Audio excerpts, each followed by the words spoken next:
செய்திகள் தொடர்கின்றன. ரஷ்ய நாடாளுமன்ற தேர்தலில் 77 இடங்களை ஐக்கிய ரஷ்ய கட்சி இழந்திருந்தாலும் அதிபர் மெத்வதேவ் மற்றும் பிரதமர் புதின் ஆகியோருக்கு சாதகமாகவே தேர்தல் முடிவுகள் அமைந்துள்ளதாக அந்நாட்டு அரசு அதிகாரிகள் தெரிவித்துள்ளனர். 450 உறுப்பினர்களை கொண்ட ரஷ்ய நாடாளுமன்றமான டுமாவிற்கு கடந்த ஞாயிற்றுக்கிழமை தேர்தல் நடைபெற்றது. இதில் ஆளும் ஐக்கிய ரஷ்ய கட்சிகளுக்கு பெரும் பின்னடைவு ஏற்பட்டுள்ளது. கடந்த தேர்தலில் ஆளும் ஐக்கிய ரஷ்ய கட்சி பெற்றிருந்த ஓட்டுகளை விட 77 சீட்டுகள் குறைவாக பெற்று 238 சீட்டுகளை மட்டுமே பெற்றுள்ளது. இந்நிலையில் தேர்தல் முடிவுகள் குறித்து கருத்து தெரிவித்துள்ள அந்நாட்டு அரசு அதிகாரிகள் ரஷ்ய நாடாளுமன்ற தேர்தலில் 77 இடங்களை ஐக்கிய ரஷ்ய கட்சி இழந்திருந்தாலும் அதிபர் மெத்வதேவ் மற்றும் பிரதமர் புதின் ஆகியோருக்கு சாதகமாகவே தேர்தல் முடிவுகள் அமைந்துள்ளதாகவே கூறினர். Люди снова проголосовали за курс президента страны, лидера нашего списка Дмитрия Анатольевича Медведева, председателя правительства, лидера нашей партии Владимира Владимировича Путина и тот курс, который сегодня реализует Единая Россия. நமது ஊர்களில் நடைபெறுவது போல ரஷ்ய நாடாளுமன்ற தேர்தலிலும் ஆளும் ஐக்கிய ரஷ்ய கட்சி கள்ள ஓட்டுகள், ஓட்டு பெட்டிகளை கைப்பற்றுதல் உள்ளிட்ட முறைகேடுகளில் ஈடுபட்டதாக அந்நாட்டு எதிர்க்கட்சியினர் குற்றம் சாட்டியுள்ளனர்.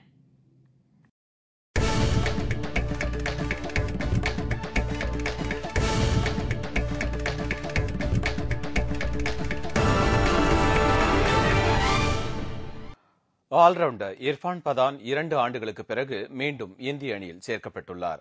வெஸ்ட் இண்டீஸுக்கு எதிரான 3வது ஒருநாள் போட்டியில் இந்திய அணி போராடி தோல்வியடைந்தது. இந்நிலையில் கடைசி 2 ஒருநாள் போட்டிகளில் பங்கேற்கும் இந்திய வீரர்கள் பட்டியல் இன்று வெளியிடப்பட்டது. அதில் கடந்த 2 ஆண்டுகளாக வாய்ப்பு கிடைக்காத ஆல்ரவுண்டர் இர்ஃபான் பதான் சேர்க்கப்பட்டுள்ளார்.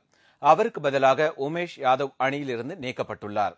நீண்ட நாட்களுக்கு பிறகு இந்திய அணியில் விளையாட வாய்ப்பு கிடைத்திருப்பது தனக்கு மகிழ்ச்சி அளிப்பதாகவும் தனது பிரார்த்தனையை கடவுள் நிறைவேற்றியிருப்பதாகவும் கண்ணீர் மல்க இர்ஃபான் பதான் தெரிவித்தார். Having taken 21 wickets, it's always a good feeling. And in terms of selection, I really thank selectors for giving me opportunity, and I want to make sure that I fulfill my dream of playing for the country and do well and make sure never look back. West இண்டீஸுக்கு எதிரான கடைசி 2 ஒருநாள் போட்டிகளில் இருந்து நீக்கப்பட்டுள்ள உமேஷ் யாதவ், ராகுல் டிராவிட், சச்சின் டெண்டுல்கர் உள்ளிட்ட 7 வீரர்கள் ஆஸ்திரேலியாவுக்கு எதிராக நடைபெறவுள்ள டெஸ்ட் தொடருக்காக வரும் வியாழக்கிழமை மெல்போர்ன் செல்ல உள்ளனர். தங்கம் மற்றும் வெள்ளி விலை நிலவரம் வழங்குவோர் லலிதா ஜுவல்லரி, சென்னை, மதுரை. இன்றைய தங்கத்தின் விலை நிலவரம். ஆபரண தங்கம் 1 கிராம் 2704 ரூபாய். 1 பவுண்ட் தங்கம் 21,632 ரூபாய். 24 கேரட் தங்கம் 10 கிராம் 30,100 ரூபாய். இன்றைய வெள்ளியின் விலை நிலவரம்.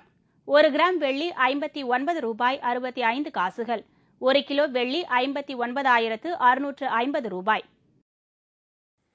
மீண்டும் முக்கிய செய்திகள். முல்லை பெரியாறு அணை பிரச்சனையால் தமிழக கேரள எல்லையில் தொடர்ந்து பதற்ற நிலை நீடித்து வருகிறது. இதனால் இரு மாநிலங்களுக்கும் இடையே போக்குவரத்து முடங்கியுள்ளது. சட்ட மாமேதை டாக்டர் அம்பேத்கரின் நினைவு நாள் இன்று நாடு முழுவதும் அனுசரிக்கப்பட்டது. சென்னை கோயம்பேட்டில் உள்ள தேமுதிக தலைமை அலுவலகத்தில் அம்பேத்கரின் திருவுருவப் படத்திற்கு கேப்டன் விஜயகாந்த் மலர் தூவி மரியாதை செலுத்தினார். மதம் மற்றும் கலாச்சார சீரழிவுகளை ஏற்படுத்தும் ஆபாச காட்சிகளை வெளியிடக்கூடாது என்று சமூக வலைதளங்களான பேஸ்புக் மற்றும் கூகுள் ஆகியவற்றிற்கு மத்திய அரசு கடும் எச்சரிக்கை விடுத்துள்ளது. ஆப்கான் மற்றும் ஈராக்கில் நடைபெற்ற மொஹரம் பண்டிகை சிறப்பு தொழுகையின் போது தீவிரவாதிகள் நடத்திய தற்கொலைப்படை தாக்குதல் மற்றும் தொடர் வெடிகுண்டு சம்பவங்களில் சுமார் 80க்கும் மேற்பட்டவர்கள் பலியாகியுள்ளனர். இத்துடன் செய்திகள் நிறைவடைந்தன. மீண்டும் செய்திகள் இரவு 10 மணிக்கு. உங்கள் பிரச்சனைகளுக்கு உடனடி தீர்வு காண 30134600 என்ற கேப்டன் டிவியின் தொலைபேசி எண்ணை தொடர்பு கொள்ளவும். வணக்கம். வணக்கம்.